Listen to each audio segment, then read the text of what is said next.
They've erected a barrier to cover the broken glass, one day after someone fired bullets at this North Toronto Jewish girls' school for a second time in 5 months.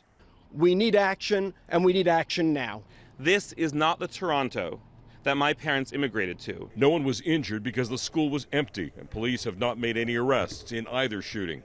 This weekend shooting was the predictable consequence of a year of Jews and Israelis being dehumanized and demonized right here in this city.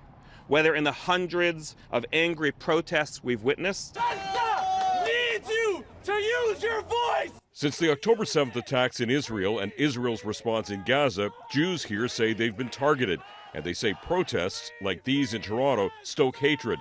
One city councillor wants to enlist the Mounties. We see people downtown carrying the flags of terrorist organizations, designated terrorist organizations, and we need the RCMP to step in. But Toronto police have jurisdiction to enforce the law at events like these, as this federal minister who's Jewish points out. The tools and resources are there for provincial and municipal bodies to do the enforcement pieces that they need to do to prosecute and continue. If there's more support that's needed from the federal government, we are happy to always sit down and work collaboratively. Laws of the land have to be obeyed, and right now they're not. Having a particular law that deals with glorification of terror and listed terror groups is something that can be brought to play now. A community calling for more arrests, charges, and tougher laws as they cope with what many consider an act of terror. We get stronger and we become more united, and we'll continue being more united. We're going to continue to do what we do and teach these children and educate them, because that's what they deserve.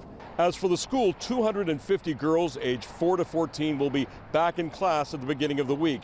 And just like at many synagogues in the city, security measures will be increased and safety top of mind. Sean O'Shea, Global News.